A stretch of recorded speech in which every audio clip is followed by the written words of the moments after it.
on the road again. And See that bird? no, I missed it.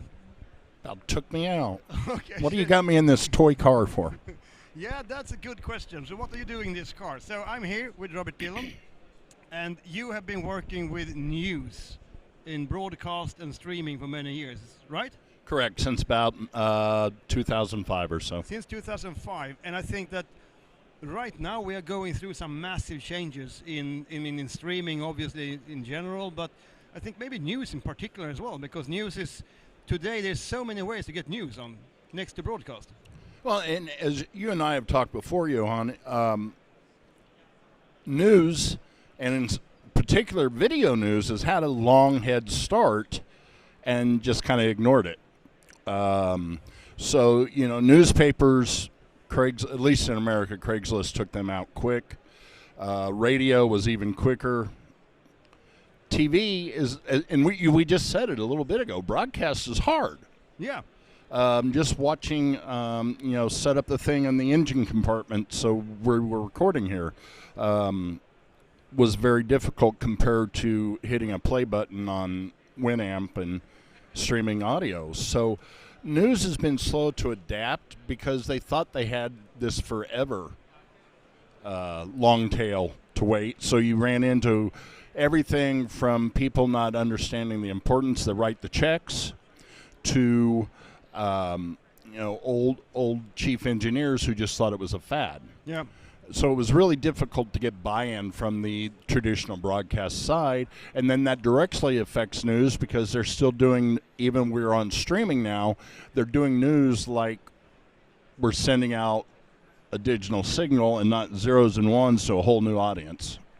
So I think you're right that partly why it's been difficult to change or to adapt is because we've been so successful in the past. There's been no question what kind of media has been the most important when it comes to delivering news. It's been TV since, I don't know, the 40s or the 50s, right?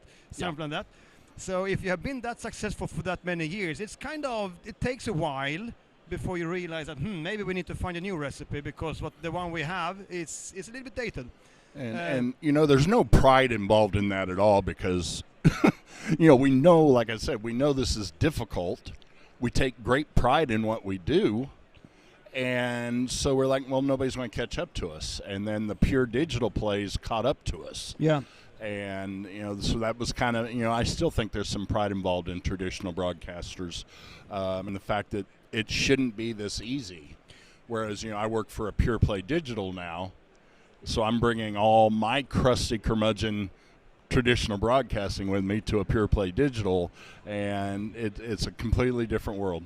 So what would you say is are there any particular challenges? You talked about like a mindset and so on. Is there anything in particular that you think that broadcast should kind of? Well, there's a huge thing that we were actually discussing this week in meetings before I came to Amsterdam or Las Vegas, wherever we're driving at right now, of a technique called news avoidance, which is very common with Gen Z and millennials to an extent.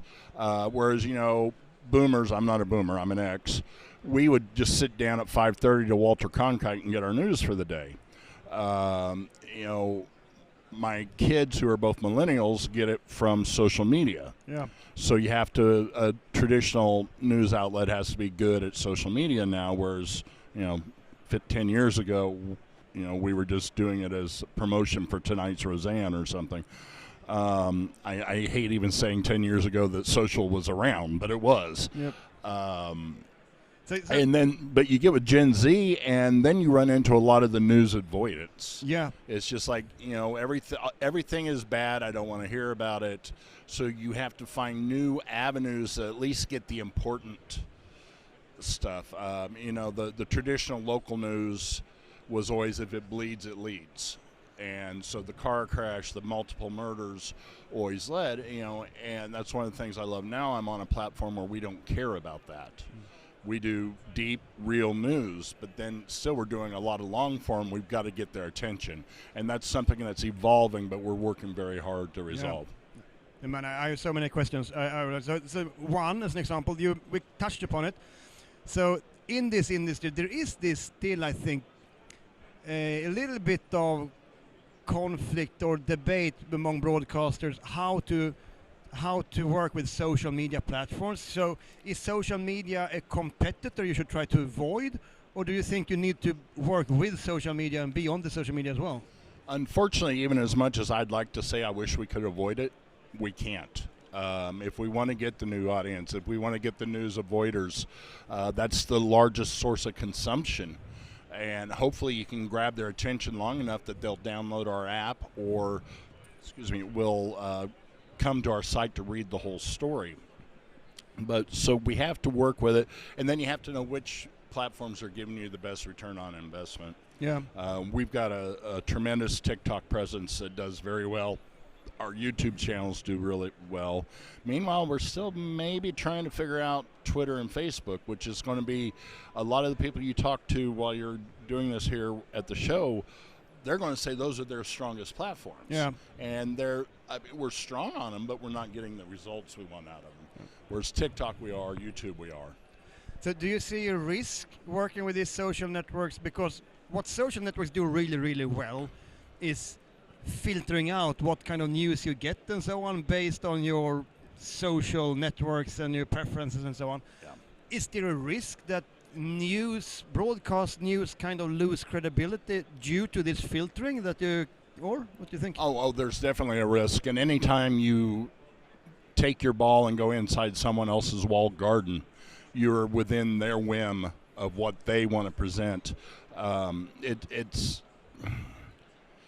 I'm not naming names, but some platforms right now are better than others on at least, not hiding bad news if it comes across. And one of the things we work very hard on is non-biased news, and we still get notices once in a while, even though we've been rated down the middle by 2 different rating organizations. We'll still get warnings that something we didn't fit their algorithm or was not suitable for teens, and that's the one thing we're actively trying not to do.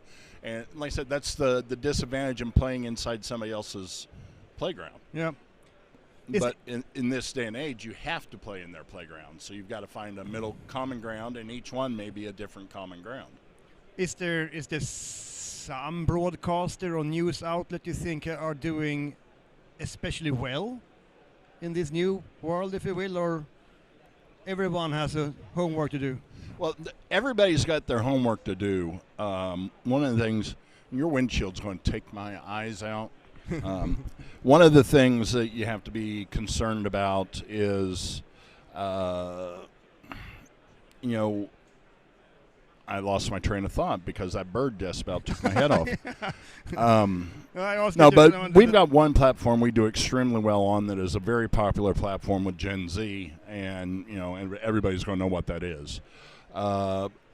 Very strong concerns about its ownership.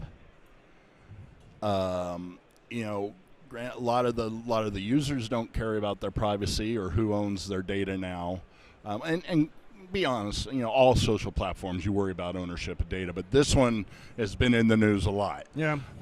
And we do very well on it, and that's where a lot of Gen Z gets their accidental news now. Yeah. And we do good on it, but then we can turn around to one of the couple of them that are getting a little long in the tooth, where we're still trying to get our footing. It's just a different. It's like each one you almost have to, and we can't, but you almost have to do different content for each one by knowing what their algorithm is pushing first and forward, what their audience is wanting. If we push a 30-minute documentary on that one that I'm not naming, but all Gen Z does, Gen Z's not going to watch it. No. So there's still a lot of learning for traditional and pure digital. Yeah. One thing that I went to a conference early this summer in Circom, and one thing that I learned at that conference, listening to a rather successful news broadcaster from actually South America, and they explained that their experience when they started was that they had to adapt how they produce the news to the platforms they're going to distribute on, because the viewer expect a different kind of video and news coverage on different platforms. So if you want to be on different platforms, you need to adapt to that platform. Is that something that you experienced from? Do you think? Oh, definitely, and this isn't a new way of thinking at all. Going back to when I was with an organization that first started using social, we knew at the beginning that what we would put on YouTube wouldn't work on Facebook, and vice versa. And then when I went to a company that no longer exists, I'll say their name, Tribune Broadcast, we did deep research into all the platforms. We had a social coordinator that she knew her stuff inside out and backwards.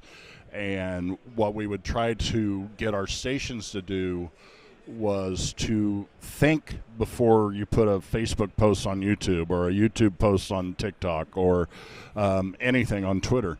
And we really got that way of thinking going, but now, in a new organization, and I know they struggle with the company who bought the old organization as well, is getting people to think that way. And my new organization, we run so thin that we don't have the manpower to do 4 different pieces of content.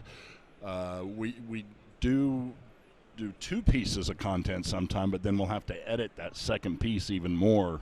Maybe this is an area where AI eventually could help out. So you do the curation, if you will, partly automatically. And we're starting to use AI a little bit, but yeah, I see that as in the future. I went to a conference last month where a web producer of ours went to a session on AI and said, well, I just found out what's taken my job in 2 years.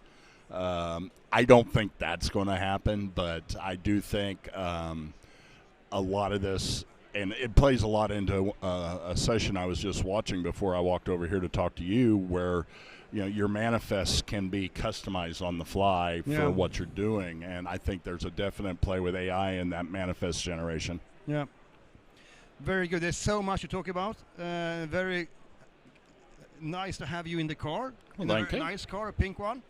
So I think we will pretty much stop it by here, and then. Okay. Still trying to figure out why the Barbie car has a Ferrari steering wheel. Yeah, that's that's a nice feature. I mean, pimped it a little bit, and then also actually you can run some of the mixing from here. From the steering wheel. So okay. Hey, I thought we were going to drive through a bombing range. Yeah, you never know what happens in Nevada, right? So right, there we go. We went north and says south. Yeah. All right, very good. Great to have you. Well, thank you. It was great being here. Thank you.